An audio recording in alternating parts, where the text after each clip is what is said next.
Hello students, how are you? In our previous class we started the topic that is dissipation of energy, and we discussed that during the process of the transformation and the process of conversion of the energy into work, lots of energy converted into unusable form. Okay, this is called dissipation of energy, जिसको क्या बोला जाता है, dissipation of energy बोलते हैं. And in that topic, we also discussed that it is impossible to make a 100% efficient system which convert complete energy into work or complete energy from one form to another. ये एक तरीके से impossible है कि ऐसा कोई भी instrument बनाया जाए या ऐसा कोई भी सिस्टम डेवलप किया जाए जो कि 100% वर्क को 100% जो वर्क है उसे एनर्जी को वर्क में कन्वर्ट कर दे, या 100% एनर्जी को किसी दूसरे फॉर्म के अंदर वो कन्वर्ट कर दे. क्लियर. इसके साथ अपन ने बात किया था कि एनर्जी जो है वो different kind of unusable forms के अंदर कन्वर्ट होती है, जैसे कि हीट एनर्जी, उसके अलावा अपन ने बात किया था साउंड एनर्जी, उसके अलावा अपन ने बात किया था लाइट एनर्जी. ओके. और we also discuss one of the examples in which we discuss that during the process of the production and the transmission of electrical energy, how the energy converted into unusable form. Okay. उसके अंदर एक चीज आई थी, उस question को याद रखना. how much amount of chemical energy of coal converted into electrical energy, and the answer is 40%. 40% ही जो है वो किसके अंदर केमिकल जो उसकी केमिकल एनर्जी जो है वो काइनेटिक, और काइनेटिक बाद में इलेक्ट्रिकल एनर्जी में कन्वर्ट हो पाती है. या इसको दूसरे क्वेश्चन में ऐसे भी पूछा जा सकता है, what is the efficiency of thermal power plants. Efficiency कितनी होती है, तो आंसर क्या आएगा, दैट इज 40%. ओके. यहां तक अपन ने बात किया था. फिर एक और एग्जांपल अपन यहां पर कंसिडर कर सकते हैं. जो डीजल इंजन है, डीजल या पेट्रोल के जो इंजन हैं, कंबशन प्रोसेस, सिंपल लैंग्वेज में बोलूँ तो कंबशन प्रोसेस के अंदर भी lots of amount of energy जो है, एक बहुत बड़ा अमाउंट जो एनर्जी का है वो लॉस होता है. क्लियर. उसमें अपन बात करें तो जैसे कि उसके अंदर जो केमिकल एनर्जी है डीजल या पेट्रोल की, उसे जब बर्न आउट किया जाता है, जो इंजन जो है उसके अंदर जब उसको बर्न आउट किया जाता है तो वो हीट एनर्जी के अंदर कन्वर्ट होती है. किसमें कन्वर्ट होगी, हीट एनर्जी के अंदर कन्वर्ट होती है. और ये हीट एनर्जी जो है एयर को हीट अप करती है, जिसके कारण से उसका प्रेशर बढ़ता है. और वो हाई प्रेशराइज्ड जो एयर है वो जब पिस्टन से पास आउट होती है, किससे, पिस्टन से पास आउट होती है, तो पिस्टन के ऊपर प्रेशर डालती है, जिसके रिजल्ट में पिस्टन मूव करना स्टार्ट करता है. ओके. पिस्टन का ये जो मोशन है, ये जो व्हील्स हैं, पिस्टन जो है वो आगे जुड़ा हुआ रहता है एक एक्सल से, एक्सल जुड़ा हुआ रहता है व्हील से. तो पिस्टन जो है वो जो प्रेशर है उसके कारण से जो मोशन है, यानी कि अपनी जो काइनेटिक एनर्जी है वो ट्रांसफर करता है एक्सल को, और एक्सल जो है फाइनली उसे ट्रांसफर कर देता है व्हील्स को, टायर को, जिसके कारण से वो मोशन करना स्टार्ट करते हैं. ओके. इस पूरी प्रोसेस के अंदर जो बहुत सारा अमाउंट ऑफ एनर्जी जो है, lots of amount of energy जो है वो अनयूजेबल फॉर्म के अंदर कन्वर्ट हो जाता है. जैसे कि साउंड, जो इंजन के चलने का अपन साउंड सुनते हैं उसके फॉर्म में कन्वर्ट हो गया. इसके अलावा जो कंबशन जो अंदर हो रहा है उसके अंदर क्रिएट होने वाली लाइट एनर्जी, इसके अलावा जो फ्रिक्शन है, जो पार्ट्स हैं गाड़ी की उनके अंदर जो फ्रिक्शन है, उसके अंदर रोड वगैरह का जो फ्रिक्शन है उसके साथ, उसमें काफ़ी बड़ा अमाउंट लॉस होता है. जो टोटल एनर्जी थी कोल या जो फ्यूल की जो टोटल एनर्जी थी पेट्रोल या डीजल की, उसका अप्रॉक्सीमेटली 25%, उसका अप्रॉक्सीमेटली 25% ही जो है वो हमारे को अवेलेबल होता है. यानी कि 25% ही किसके अंदर कन्वर्ट होता है, जो गाड़ी की जो काइनेटिक एनर्जी है यानी कि मोशन, उसमें यूज होता है. Okay. So that was the dissipation of energy. अब आज अपन बात करते हैं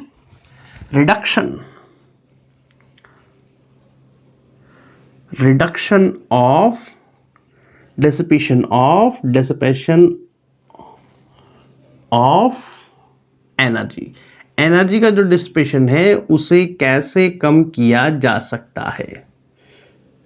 एनर्जी जो है वो एक बहुत इंपॉर्टेंट रिक्वायरमेंट है, क्योंकि as you know that without energy कुछ भी पॉसिबल नहीं है। और हमारे जैसे जो डेवलपिंग कंट्रीज हैं, जैसे इंडिया है, उसके जैसे जो डेवलपिंग कंट्रीज है, उनमें ये बहुत ज़्यादा इम्पोर्टेंट हो जाता है।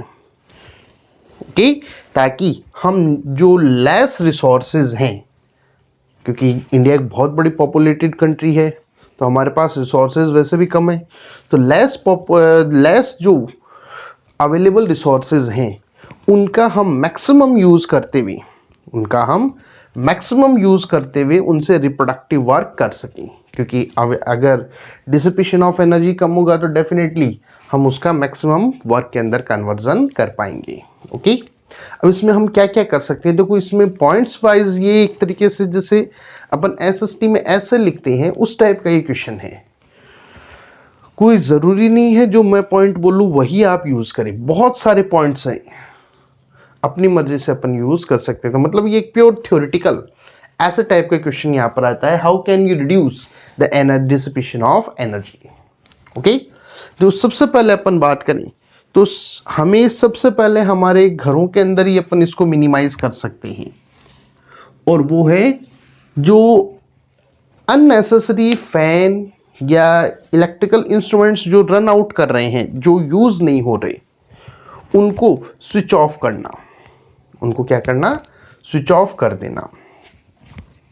अपन देखते भी हैं कमरे में कोई भी नहीं है, रूम में कोई भी नहीं है, फिर भी फैन रन आउट कर रहा है, टीवी चल रहा है, तो उसको अगर अपन स्विच ऑफ करते हैं तो हम एनर्जी का एक डिसिपेशन जो हो रहा है उसको हम मिनिमाइज कर सकते हैं।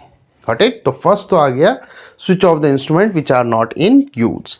सेकंड जो आता है, हमारे जो इंस्ट्रूमेंट्स हैं, पहले अपन डोमेस्टिक यानी कि हम जो कर सकते हैं उसकी बात करेंगे। ठीक है, हमारे जो इंस्ट्रूमेंट्स हैं, आजकल जो इंस्ट्रूमेंट्स आते हैं आपने उसमें देखा होगा स्टार रेटिंग आती है, स्टार रेटिंग्स आती है, इस तरीके से स्टार्स उसमें बने हुए रहते हैं, अगर आपने उसको नोट किया है तो 1 2 3 4 5 6 इस तरीके से स्टार्स बने रहते हैं। ये स्टार्स जो हैं, ये स्टार्स उस इंस्ट्रूमेंट की एफिशिएंसी को इंडिकेट करते हैं। क्या करते हैं ये, उसकी एफिशिएंसी को इंडिकेट करते हैं। That means we can say that the star rating is the parameter of energy efficiency of electrical instruments. जो स्टार्स जो हैं वो इलेक्ट्रिकल इंस्ट्रूमेंट्स की एनर्जी एफिशिएंसी का पैरामीटर होते हैं। More stars means more efficient instrument. जितने ज़्यादा स्टार होंगे वो इंस्ट्रूमेंट उतना ही ज़्यादा एफिशिएंट माना जाता है। Got it. तो हमें अगर अपन बात करें तो एक जो हाई स्टार रेटेड इंस्ट्रूमेंट है वो अप्रोक्सीमेटली 30% लेस एनर्जी कंजप्शन करता है रादर देन लेस स्टार और अनस्टार रेटेड इंस्ट्रूमेंट्स। जिनकी लेस एफिशिएंसी है उनसे 30% ज़्यादा एफिशिएंट वो होता है, यानी कि 30% लेस एनर्जी, इलेक्ट्रिकल एनर्जी का वो यूज़ करते हुए उतना ही वर्क वो परफॉर्म करता है जितना वो जो लेस एफिशिएंट इंस्ट्रूमेंट परफॉर्म कर रहा है। That means more star rated instrument upon use करते हैं तो हम अप्रॉक्सीमेटली 30% के लगभग एनर्जी अपन कंजर्व कर सकते हैं या उसका डिसिपेशन अपन रोक सकते हैं। इसीलिए जब भी हम इलेक्ट्रिकल इंस्ट्रूमेंट्स परचेज करें तो हमेशा उनमें स्टार रेटिंग अपने को कंसिडर करनी चाहिए। Got it, clear. चलिए नेक्स्ट जो पॉइंट आता है, जो इलेक्ट्रिकल इंस्ट्रूमेंट्स अपन परचेज करने जा रहे हैं, जो इलेक्ट्रिकल इंस्ट्रूमेंट्स या कोई भी इंस्ट्रूमेंट जो अपन परचेज करने जा रहे हैं वो अप्रोप्रिएट कैपेसिटी का होना चाहिए, प्रॉपर कैपेसिटी का वो हो, मतलब जितना हमें रिक्वायर्ड है उतना ही का हो, उससे ज़्यादा का या उससे कम का अगर होगा तो हमारे लिए काफ़ी एक तरीके से एनर्जी का लॉस होता है। जैसे सिंपल सी बात करें, वाटर को अपन टंकी जो है हमारे घरों पे जो ऊपर की साइड में जो बने हुए हैं वाटर स्टोरेज टैंक्स, उनमें फिल करने के लिए अपन मोटर का यूज करते हैं। अब हमारे जो फ्लोर है वो मान लीजिए फर्स्ट फ्लोर पर ही टंकी है और एक बिल्डिंग है जिसमें फोर्थ फ्लोर पर है, तो हमें ये ध्यान रखना चाहिए कि जो एफिशिएंस, जो हमारा जो मोटर है यानी कि जो डिवाइस है वो एप्रोप्रिएट पावर का हो। अगर हम छोटी वाली मोटर का यूज़ कर रहे हैं बड़े वाले स्टोरेज में, हाइट वाले में, तो प्रॉपरली वो बहुत ज़्यादा टाइम लेगा और बहुत ज़्यादा एनर्जी कंज्यूम करेगा, तब जाकर उसको फिल करेगा। जबकि कम वाले के अंदर अपन ज़्यादा बड़े वाले मोटर काम में ले लें तो उस कंडीशन में वो ज़्यादा एनर्जी कंज्यूम करेगा उसको फिल करने में। तो हमें इसको प्रॉपरली अपने को यूज़ करना चाहिए। इसी तरह से हमारे घरों में एयर कंडीशनर लगे रहते हैं, एसी।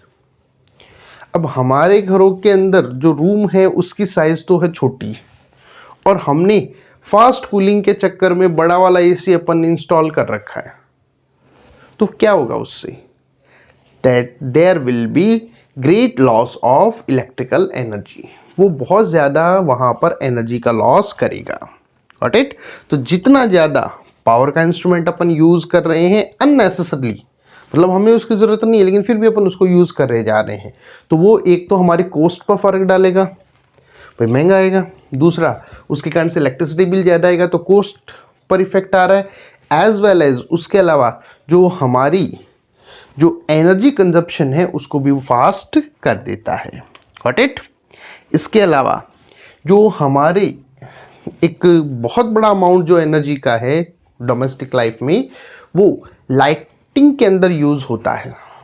जो घर के अंदर जो लाइट वगैरह अपन लगाते हैं उसमें। अब हमारे पास देयर इज 3 ऑप्शंस।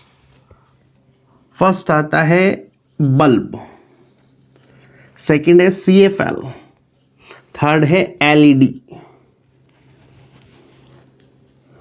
3 ऑप्शंस आज हमारे पास अवेलेबल हैं, बल्ब, CFL और LED, जिसमें सबसे ज़्यादा एफिशिएंट है वो है LED। सबसे ज़्यादा एफिशिएंट कौन है? LED। Got it? ये जो है CFL, अगर मैं एफिशिएंसी की बात करूं तो ये पैरामीटर है। LED या CFL जो है ये बल्ब से कम एनर्जी यूज करते हुए, बल्ब से कम एनर्जी का यूज करते हुए उसके इक्वल, इवन उससे ज्यादा लाइट प्रोड्यूस करते हैं। जैसे सिंपल सा अपन ले 100 वॉट का जो बल्ब अपन यूज करते हैं उसके अप्रोक्सीमेटली 40 वॉट की CFL और अप्रोक्सीमेटली जो आज के टाइम पर अपन यूज कर रहे हैं 9 वॉट की जो LED है वो लगभग इक्वल ल्यूमिनेंस या अपन बोल सकते हैं लाइट हमें देती है। तो आप 100 का आप यूज करोगे तो डेफिनेटली ज्यादा एनर्जी कंज्यूम करेगा comparatively to the LED। Plus LED वगैरह जो है इनकी लाइफ भी ज्यादा होती है। LED वगैरह की जो बल्ब और CFL है उनके मुकाबले जो LED है उनकी लाइफ सबसे ज़्यादा होती है, ज़्यादा लंबे टाइम तक रहता है, तो हमें उसमें भी फ़ायदा है। अब आप बोल सकते हैं सर इसकी कॉस्ट ज़्यादा है। कॉस्ट ज़्यादा कहाँ है? आप एक 10 रुपीज़ का बल्ब लेके आते हैं और एक आप 100 रुपीज़ की LED लेकर आते हैं, ये चलती है अपने को लगभग 15,000 आवर्स के लगभग। एक रफली एग्जांपल ले रहे हैं अपन, 15,000 आवर्स। रोज मान लें अपन 10 आवर चला रहे हैं तो यानी कि कितना हो गया? 1500 डेज। बल्ब जो है इसकी लाइफ होती है अप्रोक्सीमेटली 1000 to 2000 आवर्स के लगभग इसकी लाइफ मानी जाती है। वैसे बल्ब की लाइफ स्ट्रोक पर मानी जाती है, कितनी बार अपन स्विच ऑन ऑफ करते हैं उस पर, लेकिन अपन रफली आइडिया ले तो ये इसकी लाइफ जो है वो तकरीबन अपन देखें तो ये हमारे पास 2 और 3 मंथ चलता है। तो जैसे मान लेते हैं अपन 3 मंथ यानी कि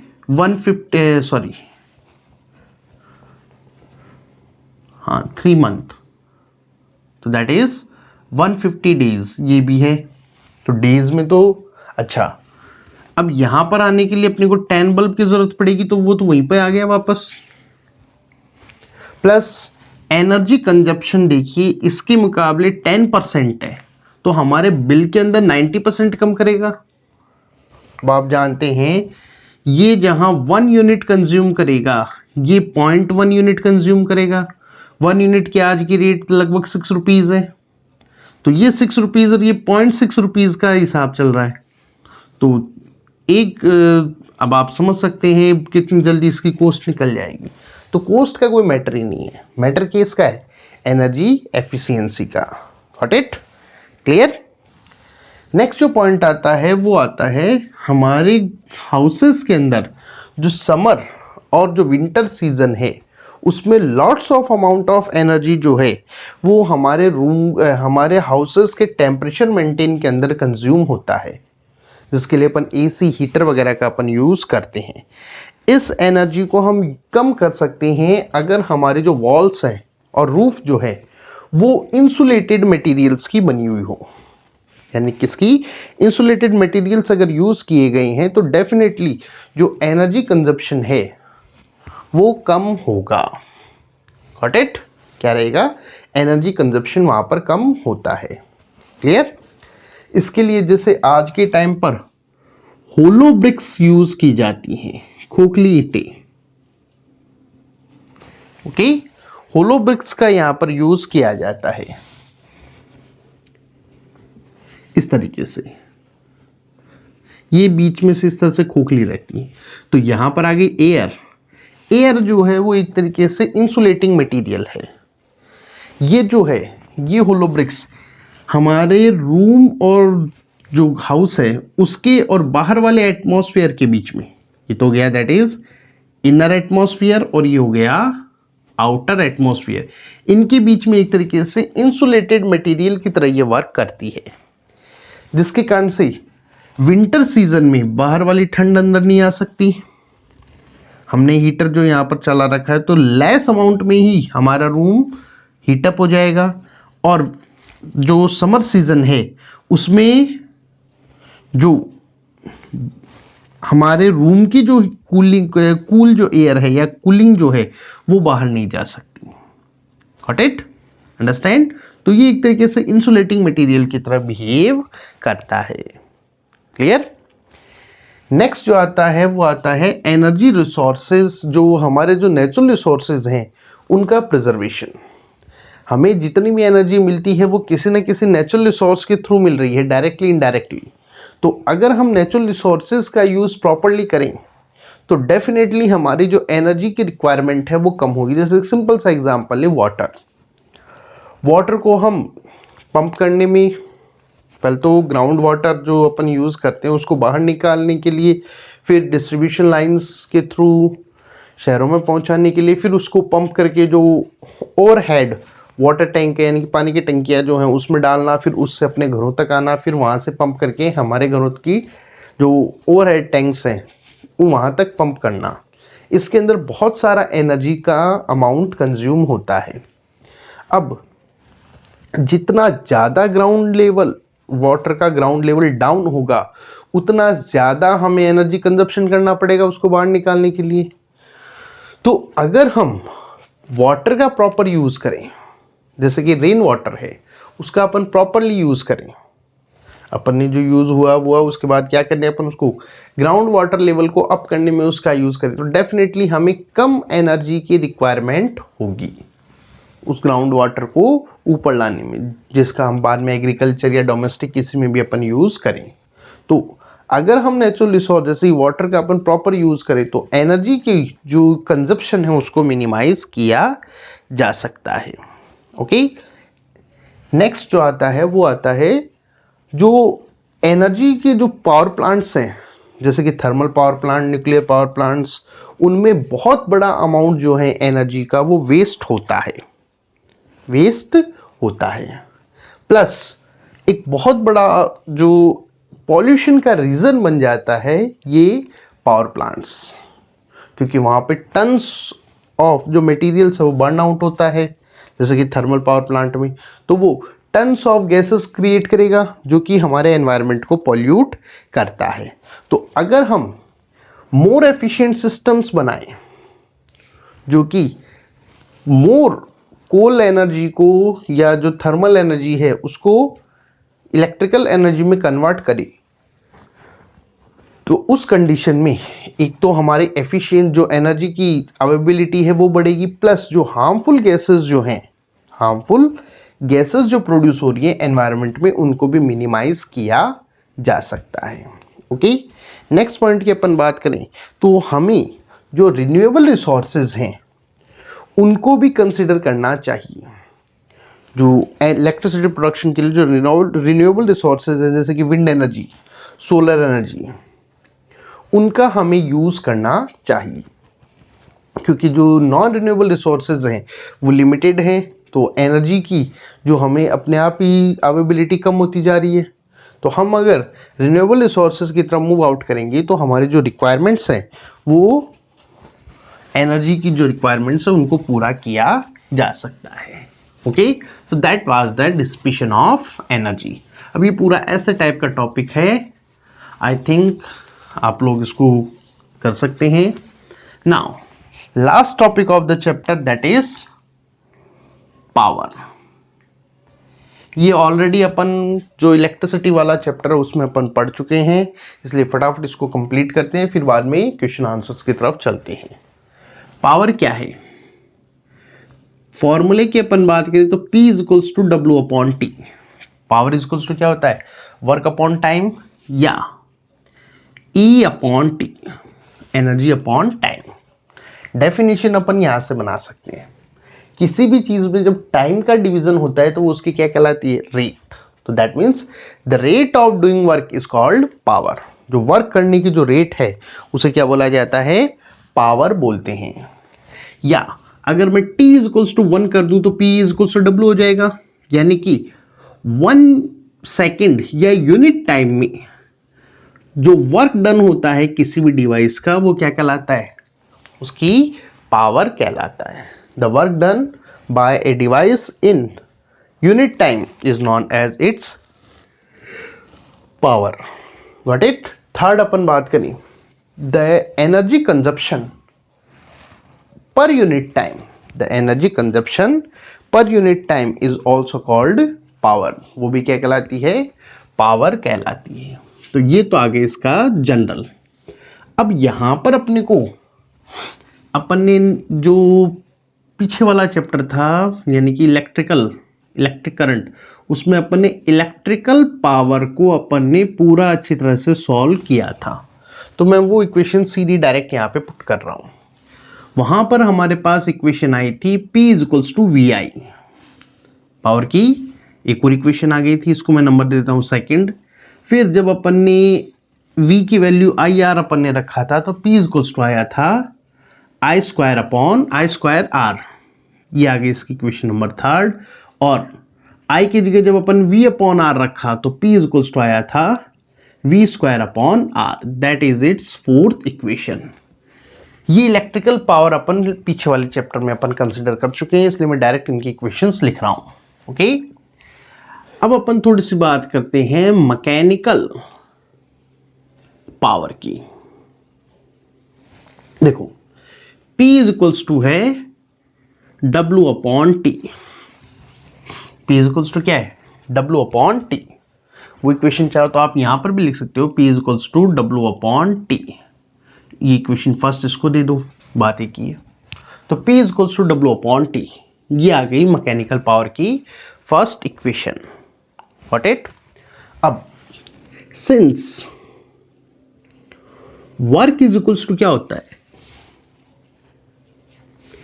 force into displacement. Work is equals to क्या होता है? Force into displacement. ये वाली वैल्यू यहां पे रखे तो P इज इक्वल्स टू क्या आ जाएगा?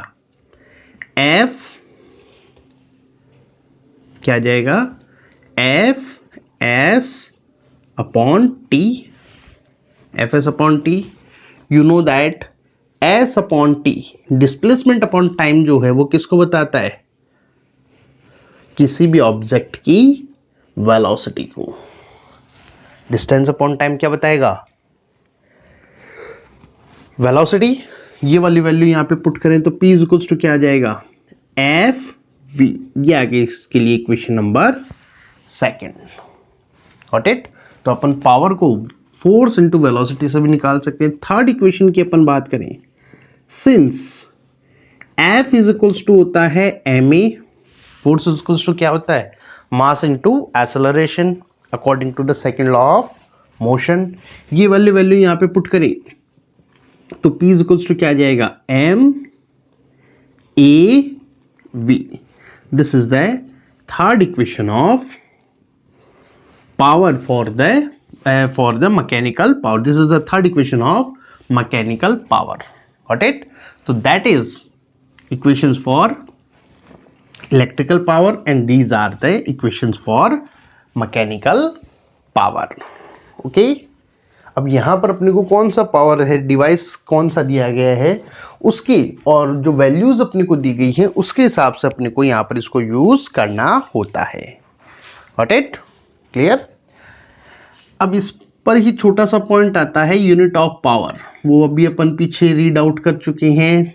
और यूनिट क्या होती है पावर की, वाट। क्या रहती है, वाट। अगर अपन यूनिट्स में थोड़ा सा बात करें तो 1 किलोवाट जो अपन यूज करते हैं, 1 किलोवाट या 1 मेगावाट अपन जो जनरली यूज करते हैं। किलोवाट का मीन्स क्या होता है, 1000 वाट। मेगावाट का मीन्स क्या है, 10⁻⁶ वाट। और इसी तरह से अपन HP यूज करते हैं, हॉर्स पावर। हॉर्स पावर जिसका मीन्स कितना होता है, 746 वाट। Got it. ये भी अपन लास्ट चैप्टर में कंसिडर कर चुके हैं। इसके अलावा अपन ने 1 किलोवाट को अपन ने फाइंड आउट किया था, या जिसको अपन बोलते हैं इलेक्ट्रिकल में अपन ने फाइंड आउट किया था 1 किलोवाट आवर, जिसको अपन क्या बोलते हैं 1 यूनिट ऑफ इलेक्ट्रिकल एनर्जी। वो कितना आया था, 3.6 इंटू 10⁻⁶ जूल पर सेकेंड। Got it, clear. तो ये कुछ चीजें हैं जो अपन ने लास्ट चैप्टर में अपन ने डिस्कस की थी, तो इसलिए मैं इस पर ज्यादा वर्कआउट नहीं कर रहा हूं। Okay, clear. चलिए, मेन फॉर्मूले ये हैं। इलेक्ट्रिकल के तो अपन को याद रहते हैं, मैकेनिकल के जरूर आपको याद रखने पड़ेंगे। ओके, अब यहां पर अपन कुछ क्वेश्चंस हैं, उनको फटाफट अपन कंसिडर करते हैं, which are related with the power, जो पावर से रिलेटेड है। Okay, the first question example number 8 है ये अपना। A person of the mass 60 kilogram reaches height of 5 metre in 30 second. एक पर्सन जो है जिसका मास 60 किलोग्राम है, मास आपको क्वेश्चन एग्जाम्पल नंबर 8 है।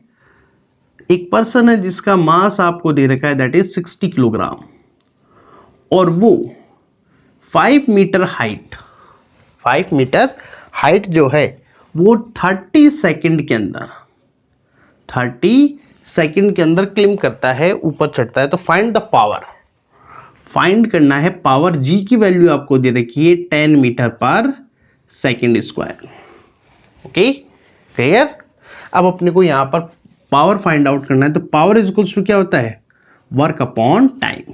And you know that under gravity, under gravity जब अपन बात करते हैं तो वर्क हो जाता है mgh। बिल्कुल स्टार्ट में अपन ने सॉल्व किया था, तो वर्क इज इक्वल्स टू कितना आ गया, mgh। ये वाली वैल्यूज यहां पे रखे तो P इज इक्वल्स टू कितना हो गया, mgh upon t। Values put कीजिए, m60, g10, height 5, t 30 second, that is 2। कितना हो गया, 2 मल्टीप्लाई करोगे तो कितना आ जाएगा, that the answer is P is equals to 100 watt. तो पावर कितना आ गया उसका, दैट इज 100 वॉट। उस पर्सन का पावर कितना आ गया, 100 वॉट। Got it.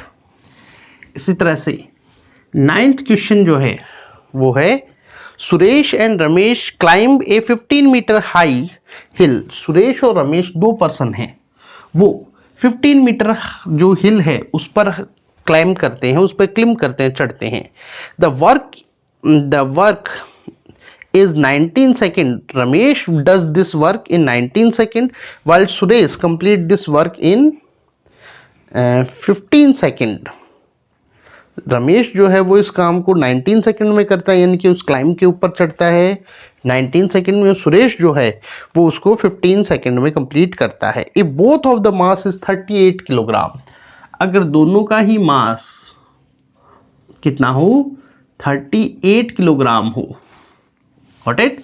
तो बताइए दोनों का पावर कितना है।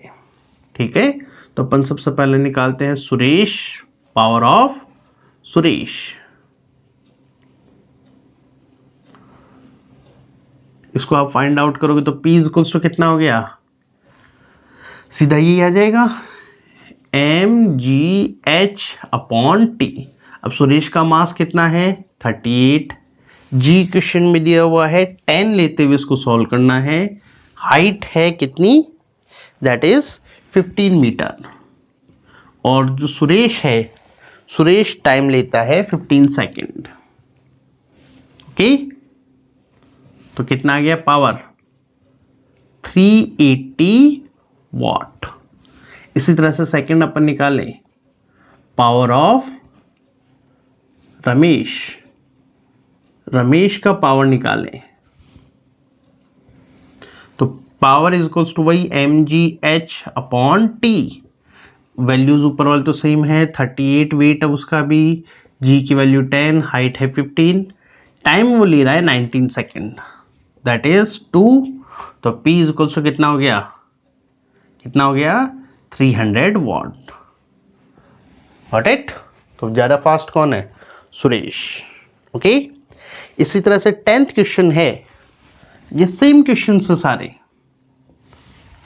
10th क्वेश्चन है, a lift reaches 300 metre height, यानी कि हाइट आपको दे रखा है कितना 300 मीटर इन 5 मिनट, यानी कि टी आपको दे दिया 5 मिनट, सेकंड में कन्वर्ट करना पड़ेगा तो that is 300 second. And sorry, mass of the lift and material inside the lift is 100,000 kilogram. Mass जो है लिफ्ट का और उसके अंदर मटेरियल का कितना है, G M is equal to आ गया 10,000 किलोग्राम, और जी की वैल्यू है क्वेश्चन में 10 मीटर पर सेकेंड स्क्वायर। तो आपको पावर फाइंड आउट करना है, तो बिल्कुल वही क्वेश्चन है जो यहां पर है, mgh upon T. Values put कीजिए, 1000, 10, 300 अपॉन 300, 300 से 300 गया तो कितना आ गया 10,000 वॉट, या जिसको 10 किलो वाट भी अपन बोल सकते हैं। Got it? क्लियर। चलिए अब एक दो जो न्यूमेरिकल्स चैप्टर के हैं वो, और फिर बाद में जो चैप्टर के लास्ट के न्यूमेरिकल से we will discuss in next class. Okay, thank you.